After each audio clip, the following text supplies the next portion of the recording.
राधे राधे। जय श्री कृष्णा। दोस्तों, आज की इस पावन वाणी को सुनने से पहले आइए हम सब मिलकर प्रेम पूर्वक भगवान श्री कृष्ण का स्मरण करें। हे मेरे राधे मोहन, जो भी भक्त इस अमृतमयी वाणी को सुन रहा है, उनके जीवन से समस्त दुख, चिंता और कष्ट दूर हों। उनके हृदय में प्रेम, शांति और भक्ति का संचार हो और आपके दिव्य चरणों की कृपा उन पर सदैव बनी रहे। दोस्तों, अपने पवित्र भाव प्रकट करने के लिए नीचे कमेंट में जय श्री कृष्ण अवश्य लिखें। यदि आप हमारे YouTube चैनल गीता अमृतवाणी पर नए हैं तो कृपया चैनल को सब्सक्राइब करके इस भक्ति यात्रा का हिस्सा बने, ताकि श्री कृष्ण के अमृतमय ज्ञान से आपका जीवन आलोकित होता रहे।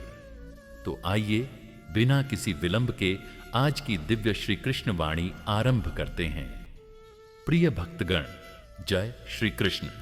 आज मैं आपसे एक ऐसे सत्य पर चर्चा करने जा रहा हूं जो हर व्यक्ति के जीवन में कभी न कभी आता ही है, अकेलापन। हम सब ने इसे महसूस किया है और शायद इस समय भी आप में से कई लोग इसे झेल रहे हैं। यह वही समय होता है जब हमें लगता है कि दुनिया ने हमें त्याग दिया है, जब अपने पराये बन जाते हैं, जब रिश्ते बोझ लगने लगते हैं और मनुष्य स्वयं को इस संसार में एकाकी महसूस करने लगता है। लेकिन क्या सच में अकेलापन इतना बुरा है? क्या यह जीवन का अंत है या फिर एक नई शुरुआत? भगवत गीता में भगवान श्री कृष्ण ने कहा है, समत्वम योग उच्यते, अर्थात संभव ही योग है। जब हम जीवन के उतार चढ़ाव को समान दृष्टि से देखने लगते हैं, तब हम सच्चे योगी बन जाते हैं। अकेलापन कोई दंड नहीं है, यह आत्मा से आत्मा के मिलन का अवसर है। यह स्वयं को खोजने का समय है। यह वह क्षण है जब ईश्वर हमें संकेत देते हैं कि अब तुम्हें बाहर नहीं, भीतर देखने की आवश्यकता है। मनुष्य एक सामाजिक प्राणी है। हम बचपन से ही रिश्तों में बंधे होते हैं। माता पिता, भाई बहन, मित्र, जीवन साथी, संतान। लेकिन जब यही संबंध धीरे धीरे कमजोर होने लगते हैं, जब लोग दूर जाने लगते हैं, तब हमें असहनीय पीड़ा होती है। यह वही पीड़ा है जो राजा भरत को तब हुई जब उनके प्रिय पुत्र ने उन्हें त्याग दिया। यह वही वेदना है जो अर्जुन ने अनुभव की जब महाभारत के युद्ध में उनके अपने ही विरुद्ध खड़े हो गए। परंतु क्या यह पीड़ा वास्तव में बाहरी कारणों से उत्पन्न होती है? नहीं, यह पीड़ा हमारी अपनी अपेक्षाओं से जन्म लेती है। जब हम दूसरों से उम्मीदें रखते हैं, जब हम यह मान लेते हैं कि कोई हमें छोड़कर नहीं जाएगा, तब जब कोई हमारा साथ छोड़ता है तो हम अंदर से टूट जाते हैं। क्या आपने कभी सोचा है कि जब भगवान श्री कृष्ण इस पृथ्वी पर आए थे, तब उन्होंने कितनी बार अकेलेपन का अनुभव किया? जन्म लेते ही माता पिता से अलग कर दिए गए, गोकुल में बड़े हुए, लेकिन जन्मभूमि मथुरा के लिए तरसते रहे। युद्ध में अपने ही संबंधियों के विरुद्ध खड़े हुए। अंत में जब उन्होंने इस धरा को त्यागा तो उनके साथ कोई नहीं था। लेकिन क्या श्री कृष्ण कभी दुखी हुए? क्या उन्होंने कभी शिकायत की? नहीं, क्योंकि वे जानते थे कि अकेलापन एक भ्रम है। वास्तव में जब हम अपने भीतर झांकते हैं तो हमें एहसास होता है कि हम कभी अकेले नहीं थे। हमारे साथ हमारी आत्मा है, हमारा परमात्मा है, और वही हमारा असली साथी है। जब आपके पास कोई नहीं होता, तब यही अवसर होता है कि आप स्वयं को सुनें, अपनी अंतरात्मा की आवाज को समझें। श्री कृष्ण ने हर स्थिति का समाधान गीता में दिया है। जब आप इसे पढ़ेंगे तो आपको लगेगा कि वे आपसे ही बात कर रहे हैं। जब मन अशांत हो, जब आपको लगे कि कोई आपका नहीं है, तब ईश्वर से प्रार्थना करें, भजन गाएं, मंत्र जाप करें। धीरे धीरे आपको अनुभव होगा कि एक दिव्य शक्ति आपके भीतर जागृत हो रही है। श्री कृष्ण ने कहा है कि उद्रेदात्मनात्मानम, अपने आप को स्वयं उठाओ, दूसरों पर निर्भर रहना बंद करो। जिस दिन हम यह समझ जाते हैं कि अकेलापन एक अवसर है, उस दिन से हमारी पीड़ा समाप्त हो जाती है।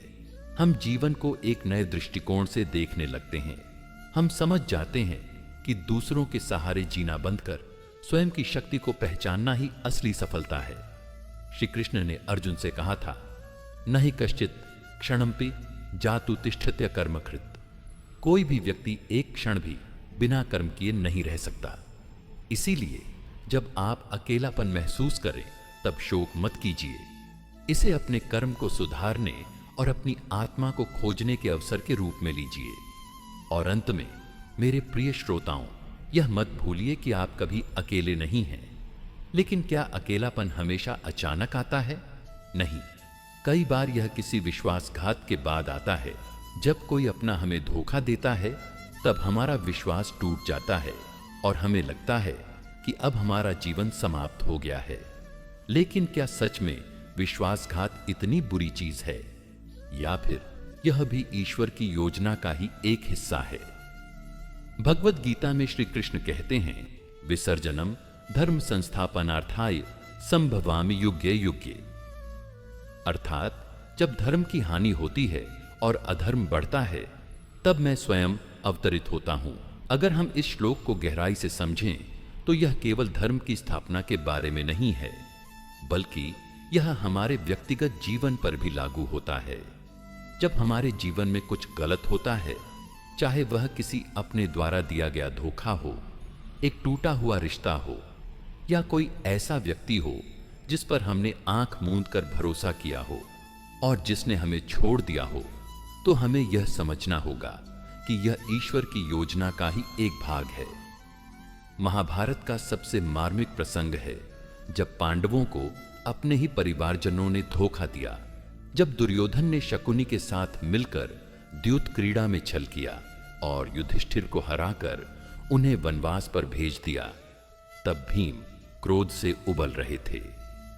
वे युद्ध चाहते थे, तुरंत बदला लेना चाहते थे, लेकिन श्री कृष्ण ने उन्हें धैर्य रखने को कहा। उन्होंने कहा, भीम, यह जो हो रहा है वह केवल एक खेल नहीं है, यह अधर्म के अंत की शुरुआत है। यह कष्ट जो तुम्हें अभी सहना पड़ रहा है, यह तुम्हारी शक्ति को निखार रहा है। अभी समय नहीं आया है, धैर्य रखो। इसका अर्थ क्या है?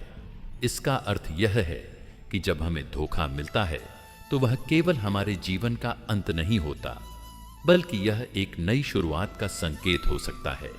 पांडवों ने वनवास में कष्ट सहे, लेकिन वे और भी शक्तिशाली बनकर लौटे। मेरे प्रियजनों, जब कोई हमें धोखा देता है तो हमारा पहला स्वाभाविक भाव क्रोध होता है, लेकिन क्रोध केवल हमें ही जलाता है, दूसरों को नहीं। श्री कृष्ण ने अर्जुन से कहा था, क्रोध से मोह उत्पन्न होता है, मोह से स्मृति का नाश होता है और स्मृति के नाश से बुद्धि का पतन हो जाता है। अगर आप क्रोधित रहेंगे तो आप सही निर्णय नहीं ले पाएंगे। कई बार हम अपने भाग्य को कोसने लगते हैं, लेकिन श्री कृष्ण हमें सिखाते हैं कि हर घटना के पीछे एक बड़ा उद्देश्य होता है। जब आपको धोखा मिलता है तो इसे एक अवसर के रूप में देखें, एक संकेत कि अब आपको आगे बढ़ना है। श्री कृष्ण कहते हैं, धैर्य ही सबसे बड़ी शक्ति है। जब आप धैर्य रखते हैं तो समय आपके घाव भर देता है। जब हमें कोई अपना धोखा देता है तो हमें यह नहीं भूलना चाहिए कि एक रिश्ता कभी नहीं टूटता, और वह है हमारा और भगवान का रिश्ता। जब दुनिया आपको छोड़ दे तब कृष्ण की शरण में जाएं, उनका नाम लें, उनकी गीता पढ़ें और उनसे मार्गदर्शन मांगें। अगर आज आपको कोई अपना छोड़कर चला गया है, अगर किसी ने आपके विश्वास को तोड़ा है, तो इसका मतलब यह नहीं कि आपका जीवन समाप्त हो गया है। इसका अर्थ यह है कि ईश्वर आपको एक नया मार्ग दिखाने की कोशिश कर रहे हैं। महाभारत के अंत में जब अर्जुन युद्ध जीत चुके थे और श्री कृष्ण ने उन्हें गीता का उपदेश दे दिया था, तब अर्जुन ने पूछा, केशव, आपने मुझे यह ज्ञान पहले क्यों नहीं दिया? मैं पहले ही इस युद्ध को बिना किसी भ्रम के लड़ सकता था। तब श्री कृष्ण मुस्कुराए और बोले, अर्जुन, ज्ञान तब दिया जाता है जब तुम्हें उसकी सबसे अधिक आवश्यकता होती है। जब तक तुम्हारा मन शांत नहीं था, तब तक तुम इसे समझ नहीं सकते थे। यही सत्य हमारे जीवन पर भी लागू होता है। जब तक हमें विश्वासघात और अकेलेपन का अनुभव नहीं होता, तब तक हम ईश्वर की योजना को समझ नहीं सकते। इसलिए जब कोई हमें धोखा देता है तो हमें दुखी होने की बजाय यह सोचना चाहिए कि अब हमें एक नई राह खोजनी है। मेरे प्रिय श्रोताओं, यह संसार बदलता रहेगा। लोग आएंगे और जाएंगे, कुछ आपको प्रेम देंगे, कुछ आपको चोट देंगे, लेकिन एक चीज जो कभी नहीं बदलेगी वह है भगवान श्री कृष्ण का प्रेम। अगर आज आप पीड़ा में हैं तो श्री कृष्ण से कहें, हे गोविंद, मुझे मार्ग दिखाओ, और फिर देखें कैसे आपका जीवन बदलने लगता है। क्योंकि अंत में जब सब चले जाते हैं तब भी एक आवाज हमारे हृदय में गूंजती रहती है, मां न हि पार्थ अस्तिते संस्कृतात् कश्चित् नष्टः। अर्थात, हे अर्जुन, मेरा भक्त कभी नष्ट नहीं होता। प्रिय भक्तों, जीवन में ऐसे क्षण आते हैं जब संसार हमें ठुकरा देता है, जब अपने हमें पहचानने से इनकार कर देते हैं, जब हमारा साथ छोड़ दिया जाता है और जब हमें ऐसा लगता है कि अब इस दुनिया में हमारा कोई नहीं है। यह क्षण अत्यंत पीड़ादायक होते हैं। लेकिन क्या आपने कभी सोचा है कि जब दुनिया हमें छोड़ देती है तब ईश्वर हमारे कितने करीब होते हैं। भगवान श्री कृष्ण ने अर्जुन से कहा था, न त्वेवाहम जातु नासम न त्वम नेमे जनाधिपा न चैव न भविष्यामः सर्वे वयमतः परम। अर्थात, हे अर्जुन, न तो मैं कभी नष्ट हुआ हूं, न तुम और न ये राजा महाराजा। हम सभी सदा से हैं और सदा रहेंगे। इसका अर्थ है कि संसार चाहे बदल जाए, लोग आए और जाए, लेकिन ईश्वर की उपस्थिति हमारे जीवन में अटल है। जब सब कुछ चला जाता है तब भी भगवान हमारे साथ रहते हैं। रामायण का प्रसंग याद कीजिए। जब भगवान श्री राम को 14 वर्षों के लिए वनवास भेजा गया तो वह कोई साधारण निर्णय नहीं था। वह अयोध्या के राजकुमार थे जिन्हें राजगद्दी मिलनी थी, लेकिन ऐन मौके पर उन्हें त्याग दिया गया और वे जंगलों में भटकने को मजबूर हो गए। क्या यह उनके लिए कष्टदायक नहीं था? क्या यह अन्याय नहीं था? निश्चित रूप से था, लेकिन श्री राम ने इसे ईश्वर की योजना के रूप में स्वीकार किया। उन्होंने वन में रहकर उन लोगों से प्रेम किया जिन्हें समाज ने ठुकरा दिया था। वनवासी, निषाद, शबरी और हनुमान। उन्होंने संसार से बहिष्कृत लोगों को अपनाया और यही उनके जीवन की महानता बनी। इससे हमें क्या सीखने को मिलता है? जब संसार हमें ठुकरा देता है तब हमें यह समझना चाहिए कि ईश्वर हमें किसी और महत्वपूर्ण उद्देश्य के लिए तैयार कर रहे हैं। शायद हमें उन लोगों की सहायता करनी है जिन्हें सच में हमारी जरूरत है। यह संसार परिवर्तनशील है। लोग तभी तक साथ देते हैं जब तक उन्हें लाभ होता है, लेकिन जो सच्चा साथी है वह भगवान है। जब कोई आपको छोड़ता है तो उसे जीवन का अंत न माने। यह एक नई शुरुआत हो सकती है जो आपको आध्यात्मिक रूप से ऊंचा उठा सकती है। जब संसार आपको छोड़ दे तब कृष्ण की शरण लें, उनका नाम जपें, गीता का अध्ययन करें और स्वयं को आत्मज्ञान में लगाएं। जब श्री राम को अयोध्या से निकाला गया तो वे साधारण जीवन जीने नहीं गए थे। वे एक उद्देश्य को पूरा करने गए थे, रावण का अंत और धर्म की स्थापना। जब आपको संसार से निकाल दिया जाए तो यह समझें कि यह आपके उद्देश्य को खोजने का समय है। मेरे प्रिय श्रोताओं, जब संसार आपको छोड़ दे तो हताश मत हो। यह भगवान का संकेत हो सकता है कि अब आपको अपनी असली राह चुननी है। लोग बदलते हैं, परिस्थितियां बदलती हैं, लेकिन श्री कृष्ण नहीं बदलते। जब सब कुछ समाप्त हो जाए तब भी उनकी बांसुरी की मधुर ध्वनि आपको शांति देने के लिए तैयार रहती है। जब भी कठिनाइयां आए तो यह सोचें कि ईश्वर आपको कुछ सिखाना चाहते हैं। वे आपको एक महान उद्देश्य के लिए तैयार कर रहे हैं। धैर्य वह हथियार है जो सबसे कठिन परीक्षा को भी आसान बना सकता है। जब अर्जुन महाभारत युद्ध के दौरान हताश हो गए थे तब श्री कृष्ण ने उन्हें धैर्य रखने का उपदेश दिया था। प्रत्येक व्यक्ति के भीतर एक अद्भुत शक्ति छिपी होती है, लेकिन कठिन परिस्थितियां ही उसे प्रकट करती हैं। यदि कोई चुनौती आपके जीवन में आई है तो समझें कि आप उसे पार करने के लिए सक्षम हैं। प्रिय श्रोताओं, जब जीवन तुम्हें परखे, जब चारों ओर अंधकार हो, तब यह मत सोचो कि यह तुम्हारी हार है। यह तो तुम्हारी आत्मा की अग्नि परीक्षा है, जिससे तुम और अधिक प्रखर बनोगे। ध्यान रहे, अंधेरी रात के बाद ही सूर्योदय होता है। जब संसार तुम्हारी परीक्षा ले, तब भगवान को याद करो, उनकी शरण में जाओ और अपने भीतर उस शक्ति को जागृत करो जो तुम्हें हर संकट से उबार सकती है। मेरे प्रियजनों, क्या आपने कभी सोचा है कि जीवन में सबसे कठिन परीक्षा क्या होती है? यह वह क्षण होता है जब हमें अपमान सहना पड़ता है, जब अपने ही लोग जिन पर हमने सबसे अधिक भरोसा किया होता है हमारे आत्मसम्मान को ठेस पहुंचाते हैं, जब समाज हमें तुच्छ समझने लगता है, जब हमारे अस्तित्व पर प्रश्न चिन्ह लगाए जाते हैं। यह वह घड़ी होती है जब व्यक्ति या तो टूट जाता है या फिर वह अपने जीवन की सबसे बड़ी छलांग लगाने के लिए तैयार हो जाता है। भगवान श्री कृष्ण ने गीता में कहा है, विद्या विनय संपन्न ब्राह्मणे गवि हस्तिनी शुनिचय श्वपाके च पंडिताः समदर्शिनः पट्पा।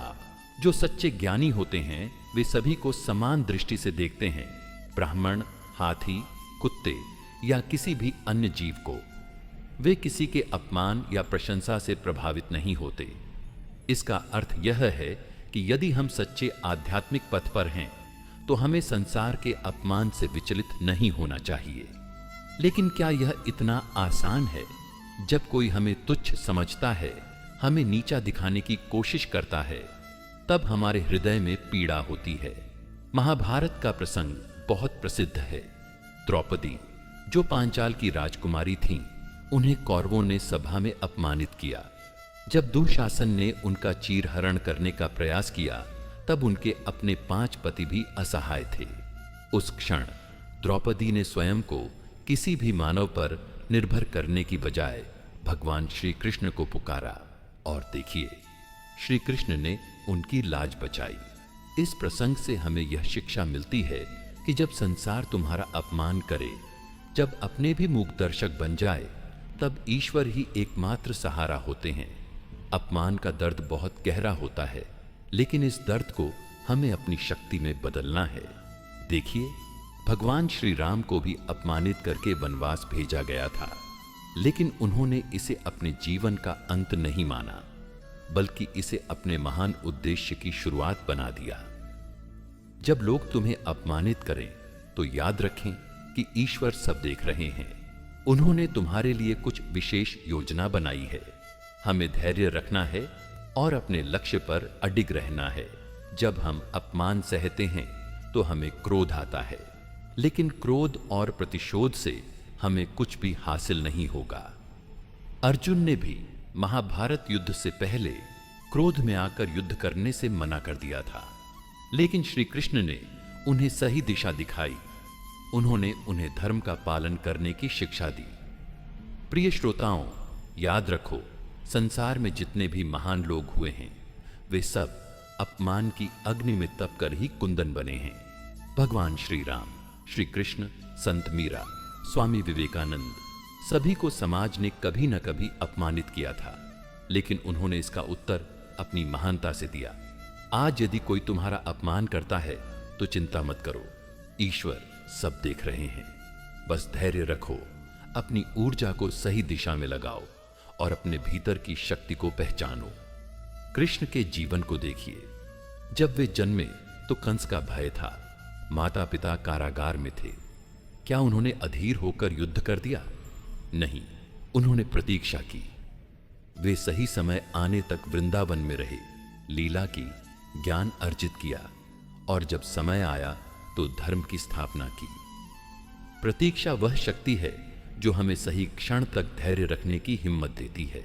हम अपने जीवन की कठिनाइयों से भाग नहीं सकते, लेकिन हम उन पर धैर्य रख सकते हैं। श्री कृष्ण हमें सिखाते हैं कि जब परिस्थितियां विपरीत हो, जब अपने साथ छोड़ दें, तब भी यदि हम प्रतीक्षा करें तो समय स्वयं हमारे लिए नए द्वार खोल देता है। हर व्यक्ति अपने जीवन में ऐसे क्षणों से गुजरता है जब अधीरता उसे घेरने लगती है। हम चाहते हैं कि सब कुछ तुरंत बदल जाए, कि हमारे दुख समाप्त हो जाए, कि जिन लोगों ने हमें छोड़ दिया वे वापस लौट आए। परंतु यह जगत हमारी इच्छाओं के अनुसार नहीं चलता। श्री कृष्ण ने हमें यह सिखाया है कि जो समय से पहले फल तोड़ता है उसे अधपका और कड़वा फल ही मिलता है। धैर्य हमें यह समझने की शक्ति देता है कि जो कुछ भी घटित हो रहा है वह हमें किसी न किसी गहरे उद्देश्य की ओर ले जा रहा है। जब एक किसान बीज बोता है तो वह अगले ही दिन फसल की उम्मीद नहीं करता। उसे पता होता है कि समय लगेगा, कि धैर्य रखना पड़ेगा। ठीक इसी प्रकार हमारे जीवन में भी कई कठिन परिस्थितियां हमें एक बड़े उद्देश्य की ओर ले जाती हैं। जब मन अशांत होता है तो ध्यान और प्रार्थना हमें भीतर से शांत करते हैं। कृष्ण के नाम का स्मरण करें। जब हम ईश्वर को पुकारते हैं तो हमें अपने भीतर ही समाधान मिलने लगते हैं। अधीरता का सबसे बड़ा कारण हमारे विचार होते हैं।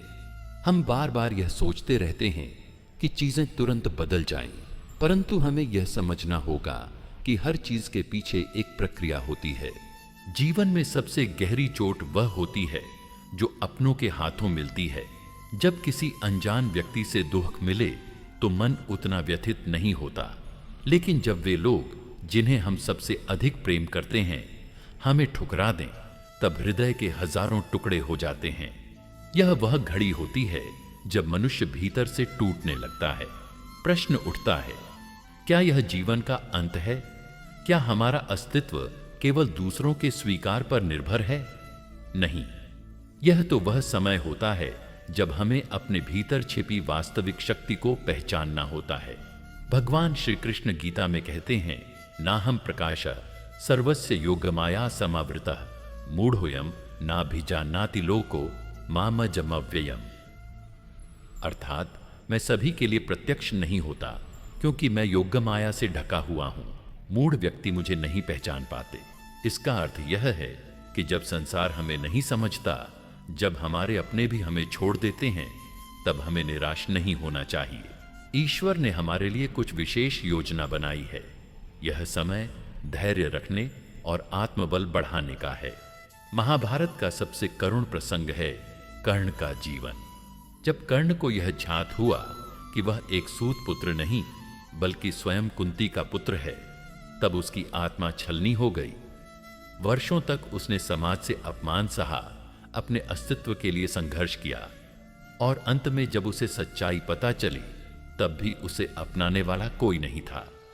कर्ण ने इसे अपनी कमजोरी नहीं बनने दिया। उसने अपने अपमान और ठुकराए जाने की पीड़ा को अपने आत्मबल में बदला और महाभारत के सबसे महान योद्धाओं में से एक बना। यही वह शिक्षा है जो हमें भी अपने जीवन में उतारनी चाहिए। जब अपने ही हमें ठुकरा दें, तब हमें स्वयं को इतना मजबूत बनाना है कि हम अपनी शक्ति से संसार को जवाब दें।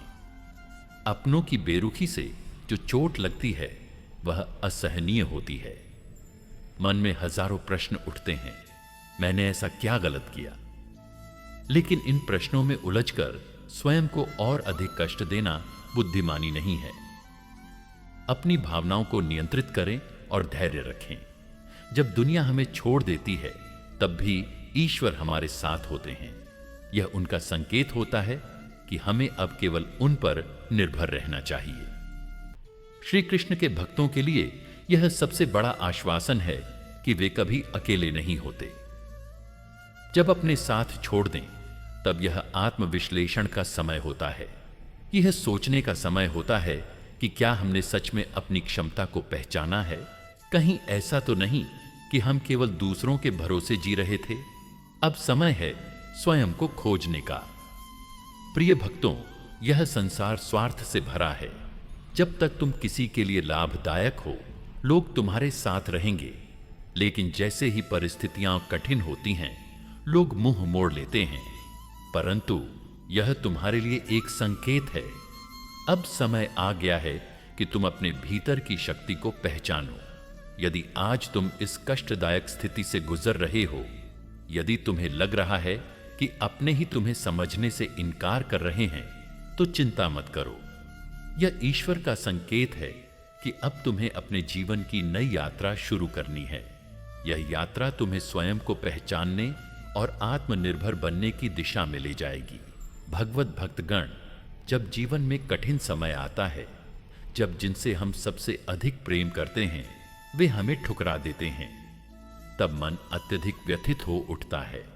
ऐसा लगता है जैसे हम एक अंधकारमय गुफा में अकेले खड़े हैं, जहां न कोई आवाज है न कोई सहारा।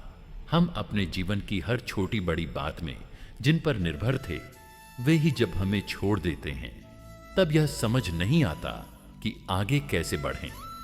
यह पीड़ा केवल शारीरिक नहीं बल्कि मानसिक और आत्मिक स्तर पर हमें झकझोर देती है। ऐसा क्यों होता है? जब हम किसी से सच्चा प्रेम करते हैं, उनके लिए अपने जीवन के अनमोल क्षण न्योछावर कर देते हैं, तब वही लोग हमें छोड़कर क्यों चले जाते हैं? क्या हमारी भक्ति, हमारी निष्ठा, हमारी सच्चाई का कोई मूल्य नहीं? जब अपने ही पराये हो जाते हैं, तब यह केवल सामाजिक या भावनात्मक घटना नहीं होती, बल्कि यह एक आध्यात्मिक संकेत होता है। भगवान श्री कृष्ण ने महाभारत के माध्यम से हमें यह सिखाया कि जीवन में कोई भी रिश्ता स्थायी नहीं होता। कुरुक्षेत्र के मैदान में अर्जुन जब अपनों के विरुद्ध युद्ध करने को तैयार नहीं थे, तब श्री कृष्ण ने उन्हें यही सिखाया कि यह संसार परिवर्तनशील है, यहां कोई किसी का नहीं होता। हर व्यक्ति अपने कर्मों से बंधा है और हर आत्मा को अपनी यात्रा अकेले ही तय करनी होती है।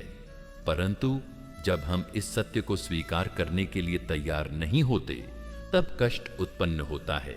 जब कोई अपना हमें छोड़ता है, तब हमारा मन उन स्मृतियों में उलझ जाता है जो हमने उनके साथ बिताई थी।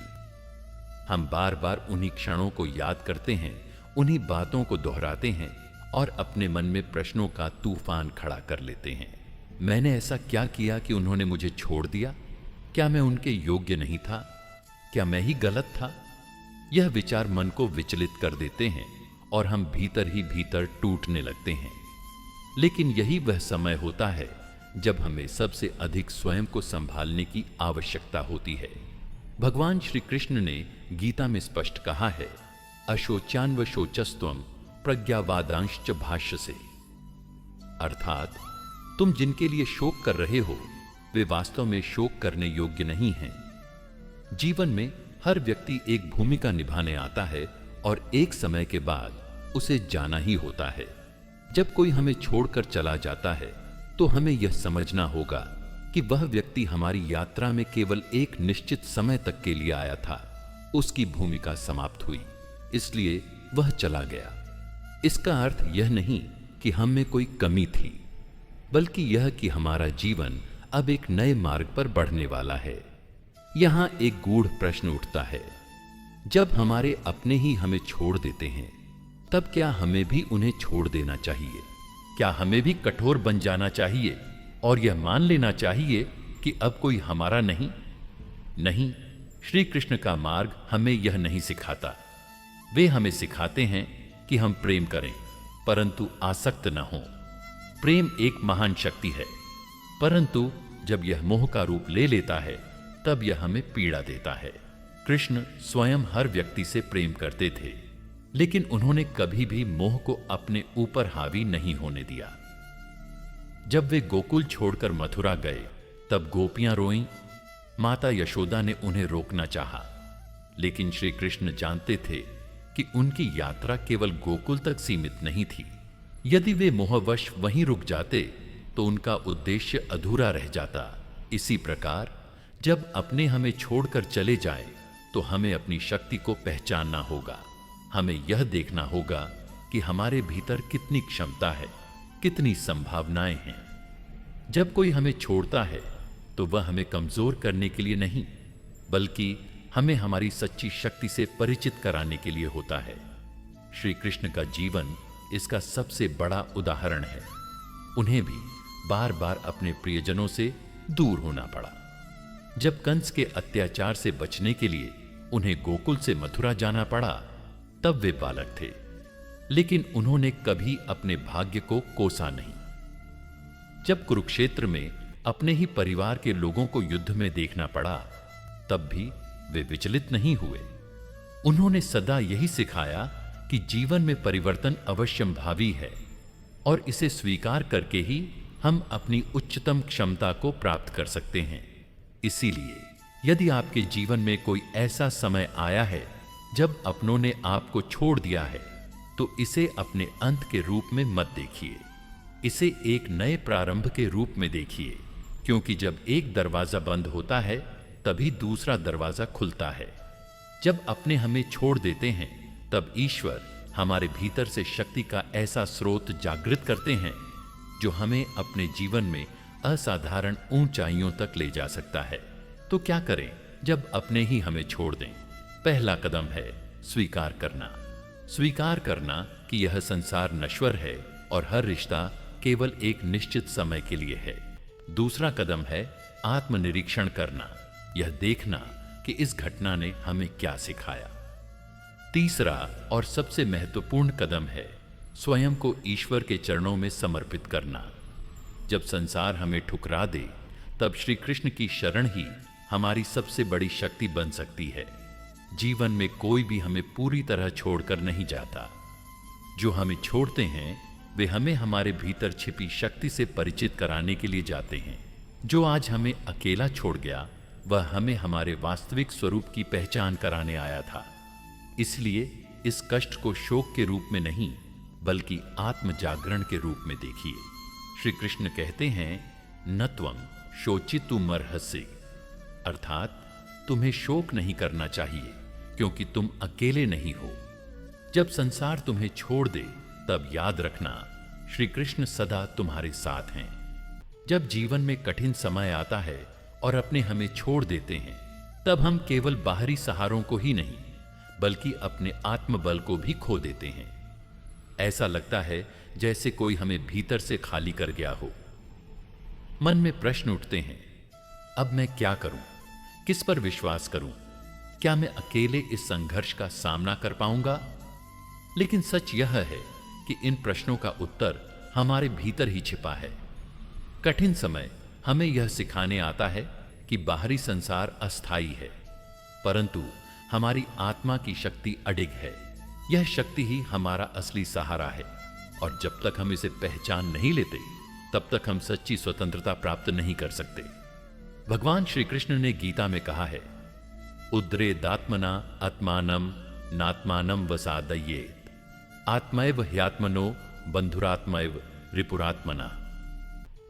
अर्थात मनुष्य को स्वयं ही अपना उद्धार करना चाहिए, स्वयं को पतन के मार्ग पर नहीं ले जाना चाहिए। आत्मा ही मनुष्य की मित्र है और आत्मा ही उसकी शत्रु बन सकती है। इसका अर्थ यह है कि जब तक हम अपने भीतर की शक्ति को नहीं पहचानते तब तक हम बाहरी सहारों पर निर्भर रहते हैं और जब वे हमें छोड़ देते हैं तब हम टूट जाते हैं। लेकिन जो व्यक्ति अपने आत्मबल को जागृत कर लेता है वह कभी अकेला नहीं होता।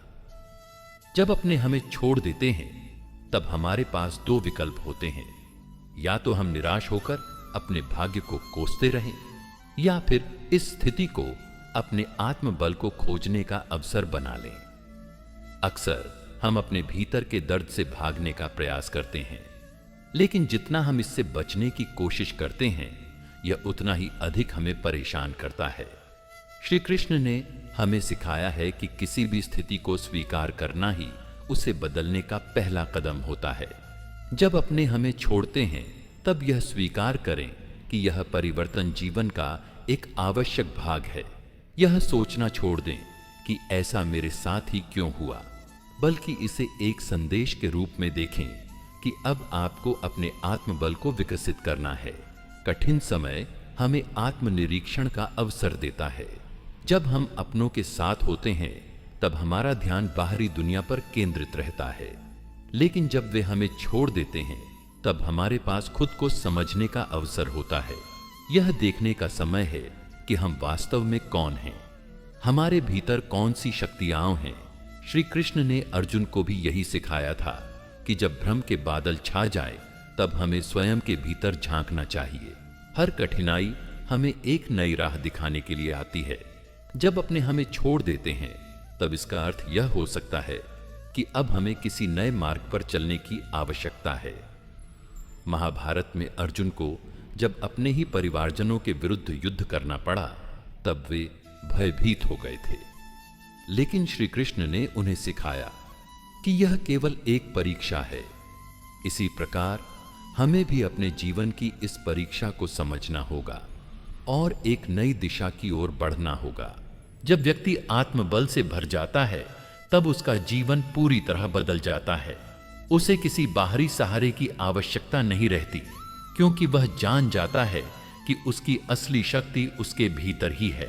जब हमें यह एहसास हो जाता है कि हमारी असली शक्ति हमारे भीतर है, तब हम किसी पर निर्भर नहीं रहते। हम स्वयं अपने मार्गदर्शक बन जाते हैं और किसी भी परिस्थिति का सामना करने में सक्षम हो जाते हैं। जब व्यक्ति आत्मबल से भर जाता है तब वह किसी भी परिस्थिति में डगमगाता नहीं है।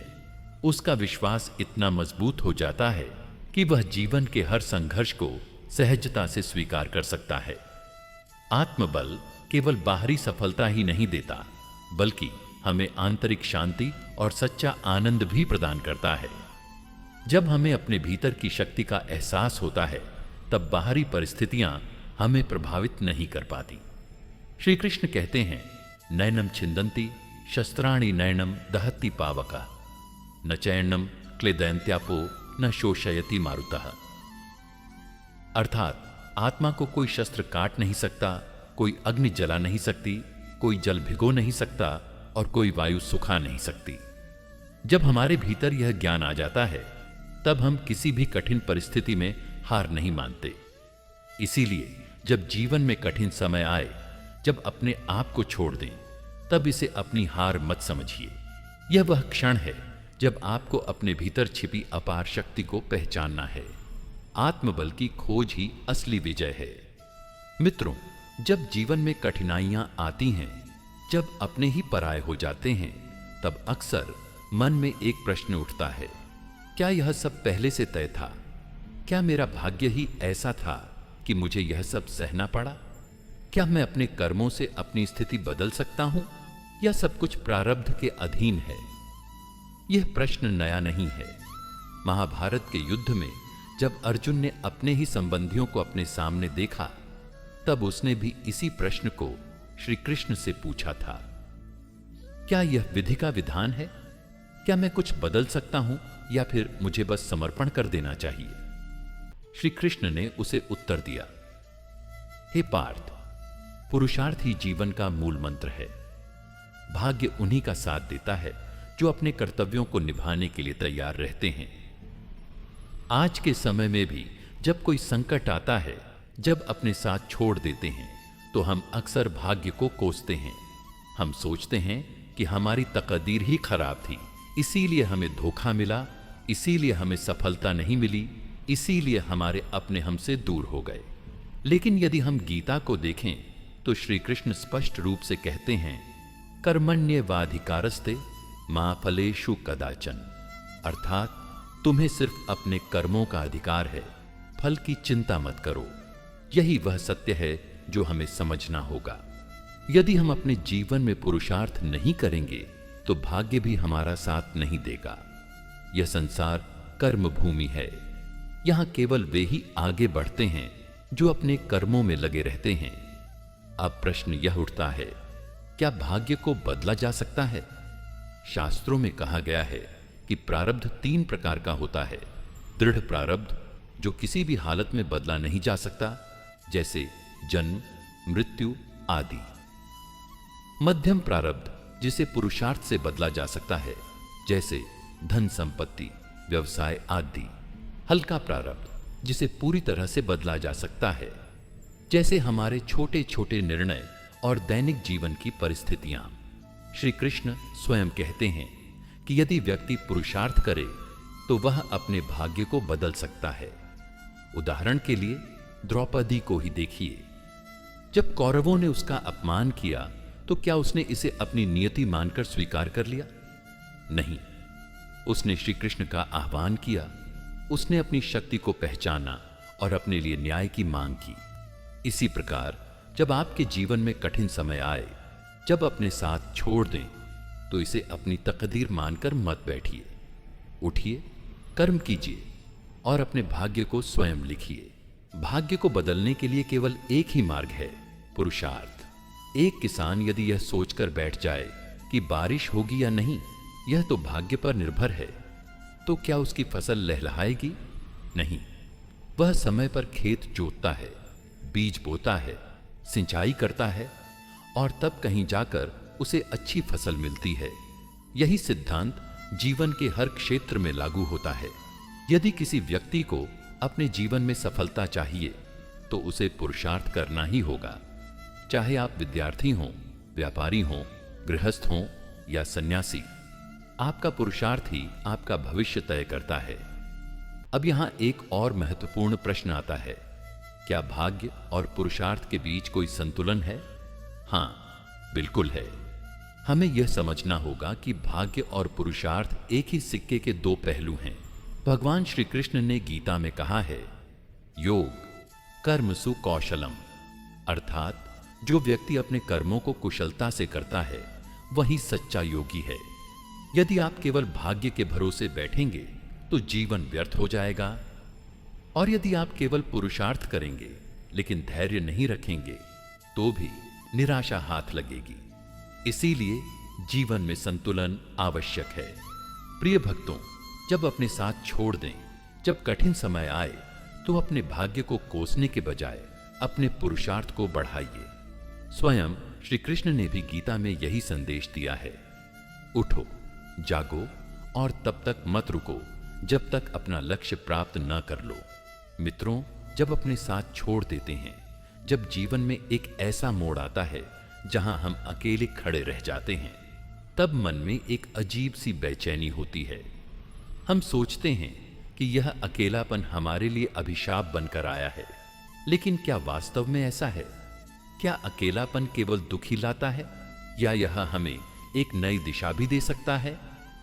महाभारत में जब अर्जुन ने देखा कि उसके अपने ही रिश्तेदार उसके शत्रु बनकर खड़े हैं, तो वह विचलित हो गया।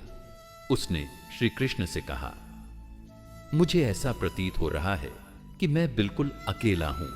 लेकिन तब श्री कृष्ण ने उसे समझाया, हे पार्थ, जब तक तुम्हारे भीतर आत्मज्ञान की ज्योति जलती रहेगी तब तक तुम कभी अकेले नहीं हो सकते। मनुष्य एक सामाजिक प्राणी है।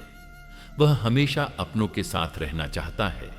जब कोई अपना हमें छोड़कर चला जाता है, जब कोई विश्वासघात करता है, तब हमें लगता है कि अब हम इस दुनिया में अकेले रह गए हैं। लेकिन क्या यह सच में अकेलापन है, या यह केवल हमारी कल्पना है? शास्त्रों में कहा गया है कि अकेलापन आत्म साक्षात्कार की सबसे बड़ी सीढ़ी है। जब हम अकेले होते हैं तब हमें अपने वास्तविक स्वरूप का बोध होता है। संत कबीर कहते हैं, जहां कोई नहीं वहां तू है, जहां तू है वहां कोई नहीं। अर्थात जब संसार से हमारा मोह कम होता है, जब हम एकांत में जाते हैं, तभी हमें ईश्वर का सच्चा अनुभव होता है। हमारे ऋषि मुनियों ने भी अकेलेपन को ही अपने जीवन का आधार बनाया। वे जंगलों में, गुफाओं में जाकर आत्म साधना करते थे। अकेलापन उन्हें भयभीत नहीं करता था, बल्कि वह उनके लिए एक मार्गदर्शक था। भगवान राम ने जब वनवास स्वीकार किया तो यह केवल एक दंड नहीं था, यह उनके लिए आत्म उन्नति का अवसर भी था। जब वे वन में थे तब उन्होंने अनेक ऋषियों से ज्ञान प्राप्त किया, अपने भीतर छिपी शक्ति को पहचाना। इसी तरह जब आपके जीवन में अकेलापन आता है तो इसे एक दंड की तरह मत देखिए, इसे एक अवसर की तरह देखिए। यह वह समय होता है जब आप स्वयं को पहचान सकते हैं। कठिन समय में जब अपने साथ छोड़ देते हैं तो हृदय में निराशा और असहायता की भावना घर कर लेती है। मन में यह प्रश्न उठता है कि अब क्या करूं? एक ओर हम उन रिश्तों को पकड़कर रखने की कोशिश करते हैं जो पहले ही हाथ से निकल चुके होते हैं, और दूसरी ओर हमारा आत्मबल धीरे धीरे कमजोर होने लगता है। लेकिन यदि हम इतिहास के पन्नों को पलटें तो हमें यह समझ आएगा कि महान आत्माएं, चाहे वे भगवान श्री कृष्ण हो, भगवान राम हो, महावीर हो या फिर संत तुलसीदास, सभी को किसी न किसी मोड़ पर अपनों से त्याग का सामना करना पड़ा था। किंतु यह त्याग ही उनके आत्मशक्ति के जागरण का कारण बना। त्याग का अर्थ केवल लोगों से अलग हो जाना नहीं है। यह एक गहरी प्रक्रिया है जहां हम अपने भीतर छिपी असीम शक्ति को पहचानते हैं। जब श्री राम को वनवास मिला, जब यशोदा माता को नंदगांव छोड़कर श्री कृष्ण से दूर जाना पड़ा, जब द्रौपदी को हस्तिनापुर के महल से निकाल दिया गया, तब क्या वे टूट गए? नहीं, उन्होंने अपने त्याग को आत्मशक्ति में परिवर्तित कर दिया। त्याग के क्षण में व्यक्ति के पास दो ही रास्ते होते हैं, या तो वह अपने दुख में डूब जाए या फिर अपनी आंतरिक शक्ति को पहचान कर उसे अपनी शक्ति बना ले। त्याग केवल कष्ट नहीं लाता, बल्कि आत्मशक्ति के लिए एक नई जमीन तैयार करता है। जैसे वृक्ष अपनी पुरानी पत्तियां गिराकर नई कोपलों का स्वागत करता है, वैसे ही जब जीवन हमें त्याग की चुनौती देता है तो हमें इसे एक नए आरंभ के रूप में देखना चाहिए। जब अपने साथ छोड़ देते हैं, तब परमात्मा हमें हमारे भीतर की शक्ति से परिचित कराते हैं। हमें उस आंतरिक ऊर्जा को पहचानना है जो हमें अपने अस्तित्व के सत्य से जोड़ती है। भगवान श्री कृष्ण ने गीता में कहा है, उद्धरेदात्मनात्मानम नात्मानम व सादयेत, अर्थात स्वयं को स्वयं के द्वारा उठाओ, स्वयं को नीचे मत गिरने दो। जब अपने साथ छोड़ देते हैं, तब सबसे पहला काम होता है आत्म साक्षात्कार। अपने आप से पूछो, क्या वास्तव में मैं इतना कमजोर हूं कि दूसरों के सहारे के बिना नहीं जी सकता? क्या मैं अपने भीतर की असीम शक्ति को पहचानने के लिए तैयार हूं? त्याग के इस मार्ग में पहला चरण होता है स्वीकृति। जब तक हम इस सत्य को स्वीकार नहीं करते कि जो चला गया वह अब वापस नहीं आएगा, तब तक हम पीड़ा में ही जीएंगे। जो व्यक्ति अपने भाग्य से लड़ता रहता है, वह केवल दुख का संग्रह करता है। लेकिन जो व्यक्ति इस सत्य को स्वीकार कर लेता है, वह अपनी आत्मशक्ति को जागृत करने की ओर पहला कदम बढ़ाता है। दूसरा चरण है स्वयं की खोज। जब संसार हमसे दूर हो जाता है, तब हमारे पास एक अद्भुत अवसर होता है कि हम अपने भीतर झांकें। जो बाहर चला गया वह केवल संसार का एक अंश था, लेकिन जो भीतर है वह स्वयं ब्रह्मांड का प्रतिबिंब है। यही कारण है कि त्याग के क्षणों में कई महापुरुषों ने आत्म साक्षात्कार किया। बुद्ध ने घर परिवार छोड़ा, महावीर ने राजमहल छोड़ा, श्री कृष्ण ने मथुरा छोड़ी, लेकिन बदले में उन्होंने क्या पाया? आत्मज्ञान, आत्मशक्ति और दिव्यता। तीसरा चरण है आत्मनिर्भरता। जब कोई साथ छोड़ता है तो हमें उसके सहारे की आवश्यकता का एहसास होता है, लेकिन यह भी सत्य है कि जब तक हम पर निर्भरता बनी रहती है, तब तक हम अपनी वास्तविक शक्ति को नहीं पहचान सकते। जो व्यक्ति जल में बहने से इनकार कर देता है, वही तैरना सीखता है। इसी तरह जो व्यक्ति अपनी आत्मशक्ति पर विश्वास करना सीखता है, वही जीवन की लहरों पर सवार होकर अपनी मंजिल तक पहुंचता है। त्याग एक परीक्षा है, लेकिन यह परीक्षा हमें कमजोर बनाने के लिए नहीं, बल्कि हमें सशक्त करने के लिए आती है। यह हमें यह समझाने के लिए आती है कि हम केवल उन्हीं पर निर्भर नहीं रह सकते जो हमें छोड़ चुके हैं, बल्कि हम अपने भीतर के ब्रह्म को पहचान कर आगे बढ़ सकते हैं। तो जब भी आप त्याग के कष्ट से गुजरें, याद रखें, यह भगवान की कृपा है। यह वह अवसर है जहां आपको अपने वास्तविक स्वरूप को देखने का सौभाग्य प्राप्त हो रहा है। यह वह समय है जब आप अपने भीतर छिपे कृष्ण को पहचान सकते हैं। जो चला गया उसे मत पकड़ो, जो भीतर है उसे जानो, क्योंकि वही आपकी वास्तविक शक्ति है। जीवन में जब कठिनाइयां आती हैं और अपने साथ छोड़ जाते हैं, तब मनुष्य के भीतर एक तूफान उठता है। यह तूफान उसकी भावनाओं, विचारों और निर्णयों को प्रभावित करता है। ऐसे समय में ध्यान और मानसिक संतुलन की कला व्यक्ति को इस भावनात्मक उथल-पुथल से बाहर निकालने में सहायता करती है। ध्यान केवल आंखें बंद कर बैठने की क्रिया नहीं, बल्कि यह आत्मा से संवाद करने की विधा है। जब कोई साथ नहीं होता, तब स्वयं के भीतर उतरना ही एकमात्र उपाय बचता है। भगवद गीता में भगवान श्री कृष्ण अर्जुन से कहते हैं, योग कर्मसु कौशलम, अर्थात ध्यान और योग जीवन के हर क्षेत्र में कुशलता लाते हैं। जब हम अपने मन को एकाग्र करते हैं और ध्यान के माध्यम से स्वयं को जानने का प्रयास करते हैं, तब हम अपने भीतर छिपी शक्ति को पहचानने लगते हैं। मानसिक संतुलन केवल एक मानसिक स्थिति नहीं, बल्कि यह एक दिव्य अवस्था है। जब व्यक्ति ध्यान करता है, तब वह अपने भीतर की अशांत लहरों को शांत करने लगता है। ठीक उसी प्रकार जैसे एक तालाब में जब पत्थर गिरता है तो लहरें उठती हैं, लेकिन धीरे धीरे तालाब फिर से शांत हो जाता है। ध्यान का अभ्यास हमें सिखाता है कि जीवन में जो भी घटनाएं घटित हो रही हैं, वे केवल सतही तरंगे हैं। हमारा वास्तविक स्वरूप उन तरंगों के नीचे स्थिर और शांत है। अकेलापन और मानसिक असंतुलन तब अधिक महसूस होता है जब मनुष्य बाहरी परिस्थितियों पर अत्यधिक निर्भर हो जाता है। लेकिन ध्यान व्यक्ति को सिखाता है कि बाहरी संसार में स्थायित्व नहीं है। सच्ची स्थिरता केवल भीतर से प्राप्त की जा सकती है। यही कारण है कि प्राचीन ऋषि मुनियों ने ध्यान को जीवन का अभिन्न अंग बनाया। जब अपने साथ छोड़ दें, तब व्यक्ति को यह नहीं सोचना चाहिए कि वह अकेला है। उसे यह समझना चाहिए कि यह समय आत्मिक विकास का स्वर्णिम अवसर है। जो लोग हमारे जीवन से चले गए, वे हमें एक मूल्यवान सीख देकर गए हैं, और वह यह कि जीवन में कोई भी स्थायी नहीं है, लेकिन हमारी आत्मशक्ति, हमारा आत्मसंयम और हमारा ध्यान हमेशा हमारे साथ रहता है। यदि हम हर दिन केवल 10 से 15 मिनट ध्यान का अभ्यास करें, तो हमारा मन शांत होगा, हमारी निर्णय लेने की क्षमता बढ़ेगी और हम कठिन परिस्थितियों में भी संतुलन बनाए रख सकेंगे। भगवान श्री कृष्ण ने गीता में कहा है कि जो व्यक्ति स्वयं को जान लेता है, उसे संसार की कोई भी परिस्थिति डिगा नहीं सकती। ध्यान के माध्यम से हम अपने वास्तविक स्वरूप को पहचान सकते हैं और आत्मविश्वास को पुनः प्राप्त कर सकते हैं। मेरे प्रियजनों, जब कठिन समय आता है और अपने ही साथ छोड़ देते हैं, तब व्यक्ति स्वयं को असहाय महसूस करता है। लेकिन क्या आपने कभी यह सोचा है कि इस असहायता से निकलने का एक सीधा मार्ग परोपकार और सेवा भी हो सकता है? यह संसार एक ऊर्जा चक्र की भांति कार्य करता है।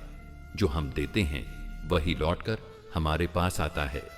जब हम सेवा करते हैं, जब हम दूसरों की पीड़ा को कम करने का प्रयास करते हैं, तो ब्रह्मांड हमें दोगुनी शक्ति और आत्मविश्वास लौट आता है।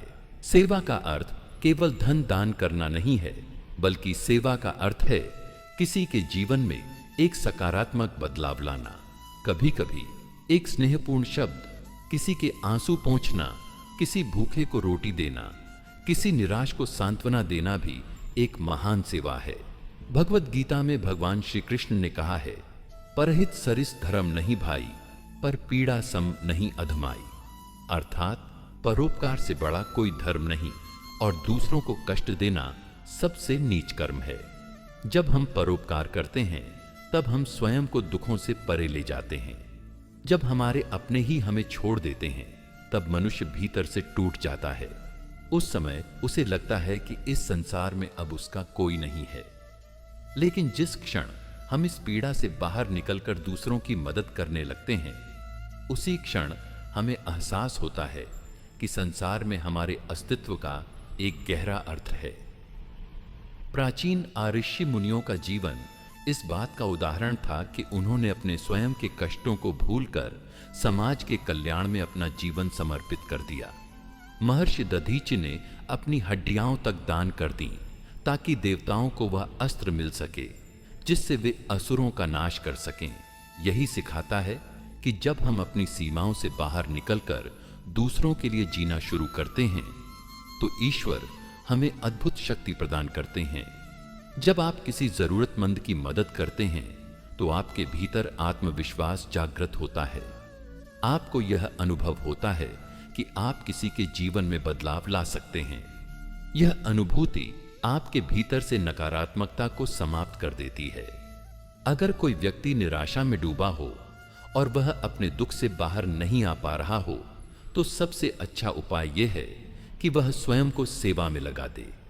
यह सेवा वृद्धाश्रम में जाकर बुजुर्गों से बातें करना हो सकती है, यह सेवा किसी भूखे को खाना खिलाना हो सकती है। यह सेवा किसी गरीब विद्यार्थी की शिक्षा का भार उठाना हो सकती है। सेवा करने से हमें यह अनुभव होता है कि हमारे दुखों से बड़े दुख भी इस संसार में हैं, और जब हम उन दुखों को कम करने का प्रयास करते हैं तो हमारी अपनी पीड़ा स्वतः ही कम हो जाती है। जो लोग अपने जीवन में सेवा का मार्ग अपनाते हैं वे कभी भी अकेले नहीं रहते। यह ब्रह्मांड उन्हें स्नेह, प्रेम और अपार समर्थन लौटाता है। यदि आपके अपने आप को छोड़ गए हैं तो अपने दुख में डूबे रहने की बजाय किसी और के जीवन में प्रकाश बनिए। आपको स्वयं अनुभव होगा कि आपके भीतर कैसी दिव्य शक्ति उत्पन्न होती है।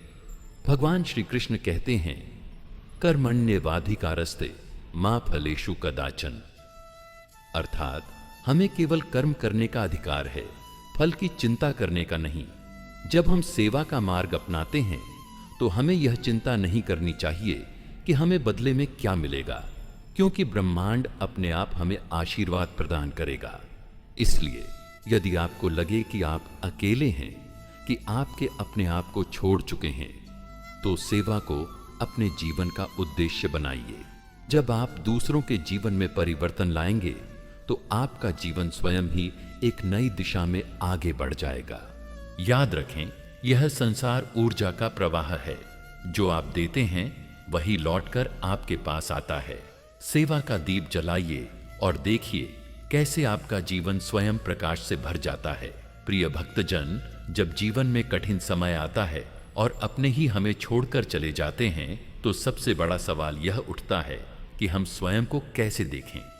क्या हम खुद को दोषी माने? क्या हम खुद से ही घृणा करने लगे? नहीं, यही वह समय होता है जब हमें आत्म स्वीकृति और आत्म प्रेम की शक्ति को समझना होता है। श्री कृष्ण ने गीता में स्पष्ट रूप से कहा है, उद्धरेदात्मनात्मानं नात्मानं वसादयेत्। अर्थात अपने ही आत्मा के द्वारा अपनी उन्नति करो, स्वयं को गिरने मत दो। कठिन समय में जब अपने छोड़कर चले जाते हैं तो अक्सर हम खुद को कोसने लगते हैं। हम सोचते हैं कि शायद हम में ही कोई कमी थी, शायद हमने ही कुछ गलत किया, शायद हम पर्याप्त नहीं थे। लेकिन यह विचारधारा हमें और भी गहरे अंधकार में धकेल देती है। आत्म स्वीकृति का अर्थ है कि हम अपने आप को पूरी तरह स्वीकार करें, अपनी अच्छाइयों को भी और अपनी कमजोरियों को भी। एक बार एक साधक भगवान श्री कृष्ण के पास आया और बोला, प्रभु, मैं बहुत दुखी हूं। लोगों ने मुझे ठुकरा दिया, मेरे अपने ही मुझे छोड़कर चले गए। शायद मैं ही सही नहीं हूं, शायद मैं ही अयोग्य हूं। श्री कृष्ण मुस्कुराए और बोले, क्या सूर्य तब भी चमकना बंद कर देता है जब कोई उसकी रोशनी को नकारता है? क्या गंगा तब भी बहना बंद कर देती है जब कोई उसमें स्नान न करे? नहीं, सूर्य और गंगा को इस बात की परवाह नहीं कि कौन उनकी सराहना करता है और कौन नहीं। वे अपने स्वभाव से बंधे हैं। तुम भी अपने स्वभाव से बंधे हो। यदि किसी ने तुम्हें नकार दिया तो इसका अर्थ यह नहीं कि तुम में कोई कमी है। जब हमारा प्रियजनों से नाता टूटता है, जब हमें जीवन में अकेलापन महसूस होता है, तब हमें अपने भीतर झांकने की आवश्यकता होती है। हम हर जगह प्रेम खोजते हैं, लेकिन स्वयं को प्रेम करना भूल जाते हैं। क्या हमने कभी अपने आप से प्रेम किया है? क्या हमने कभी खुद को गले लगाया है और कहा है, मैं जैसा हूं वैसा ही पूर्ण हूं? भगवान श्री कृष्ण ने हमें प्रेम का सबसे बड़ा सबक सिखाया है। उन्होंने प्रेम किया लेकिन आसक्ति नहीं रखी। उन्होंने राधा से प्रेम किया, सखा सुदामा से प्रेम किया, लेकिन जब समय आया तो उन्होंने स्वयं को भी प्रेम करना नहीं छोड़ा। उन्होंने अपने कर्तव्यों को निभाया और हमें सिखाया कि जब कोई तुम्हें छोड़कर चला जाए तो तुम्हारा अस्तित्व समाप्त नहीं होता। हमारे समाज में अकेलापन को एक नकारात्मक चीज माना जाता है, लेकिन क्या यह सच में बुरा है? महापुरुषों ने हमेशा अकेले रहकर ही आत्मज्ञान प्राप्त किया। एक बार एक साधु हिमालय की गुफा में ध्यान कर रहे थे। एक दिन एक राहगीर आया और उनसे पूछा, बाबा, क्या आप यहां अकेले नहीं डरते? क्या आपको किसी की जरूरत नहीं पड़ती? साधु मुस्कुराए और बोले, मैं कभी अकेला नहीं होता। जब मैं अकेला होता हूं तब मैं स्वयं के सबसे करीब होता हूं। तब मैं अपने भीतर ईश्वर की उपस्थिति को महसूस कर सकता हूं। जब जीवन में सब कुछ छिन जाए, जब अपने भी पराये बन जाएं, तब केवल एक ही सहारा बचता है, अध्यात्म। श्री कृष्ण ने गीता में कहा है, समत्वम योग उच्यते, अर्थात सुख दुख में समान रहने का नाम ही योग है। जब आप अपने आप को स्वीकार करते हैं और स्वयं से प्रेम करना सीखते हैं, तो फिर कोई भी परिस्थिति आपको तोड़ नहीं सकती। कोई भी व्यक्ति आपको अकेला महसूस नहीं करा सकता, क्योंकि तब आप जान जाते हैं कि आप कभी अकेले नहीं थे। आपके भीतर श्री कृष्ण सदा से थे और सदा रहेंगे। तो प्रिय भक्तों, यदि कोई आपको छोड़कर चला जाए तो शोक मत करो। अपने भीतर प्रेम का दीप जलाओ, स्वयं को स्वीकार करो, स्वयं से प्रेम करो और याद रखो, श्री कृष्ण तुम्हारे साथ हैं। तुम अकेले नहीं हो। हर व्यक्ति अपने जीवन में ऐसे क्षणों से गुजरता है जब अधीरता उसे घेरने लगती है। हम चाहते हैं कि सब कुछ तुरंत बदल जाए, कि हमारे दुख समाप्त हो जाए, कि जिन लोगों ने हमें छोड़ दिया वे वापस लौट आए। परंतु यह जगत हमारी इच्छाओं के अनुसार नहीं चलता। श्री कृष्ण ने हमें यह सिखाया है कि जो समय से पहले फल तोड़ता है उसे अधपका और कड़वा फल ही मिलता है। धैर्य हमें यह समझने की शक्ति देता है कि जो कुछ भी घटित हो रहा है वह हमें किसी न किसी गहरे उद्देश्य की ओर ले जा रहा है। जब एक किसान बीज बोता है तो वह अगले ही दिन फसल की उम्मीद नहीं करता। उसे पता होता है कि समय लगेगा, कि धैर्य रखना पड़ेगा। ठीक इसी प्रकार हमारे जीवन में भी कई कठिन परिस्थितियां हमें एक बड़े उद्देश्य की ओर ले जाती हैं। कृष्ण के जीवन को देखिए। जब वे जन्मे तो कंस का भय था, माता पिता कारागार में थे। क्या उन्होंने अधीर होकर युद्ध कर दिया? नहीं, उन्होंने प्रतीक्षा की। वे सही समय आने तक वृंदावन में रहे, लीला की, ज्ञान अर्जित किया और जब समय आया तो धर्म की स्थापना की। प्रतीक्षा वह शक्ति है जो हमें सही क्षण तक धैर्य रखने की हिम्मत देती है। हम अपने जीवन की कठिनाइयों से भाग नहीं सकते, लेकिन हम उन पर धैर्य रख सकते हैं। श्री कृष्ण हमें सिखाते हैं कि जब परिस्थितियां विपरीत हो, जब अपने साथ छोड़ दें, तब भी यदि हम प्रतीक्षा करें तो समय स्वयं हमारे लिए नए द्वार खोल देता है। जब अपने साथ छोड़ देते हैं, जब कोई भी साथ नहीं देता, तब केवल एक चीज बचती है जो हमें आगे बढ़ने की शक्ति देती है, और वह है धैर्य। श्री कृष्ण हमें यह सिखाते हैं कि जो धैर्य रखता है वही सच्चे अर्थों में जीवन को समझ पाता है। जो प्रतीक्षा करना जानता है वही सही समय पर फल पाता है। अगर आपको ये ज्ञानवर्धक बातें पसंद आईं और आपने इससे कुछ नया सीखा तो वीडियो को लाइक करें और अपने विचार कमेंट में साझा करें, और हमारे चैनल गीता अमृतवाणी को सब्सक्राइब करें। राधे राधे। जय श्री कृष्ण दोस्तों।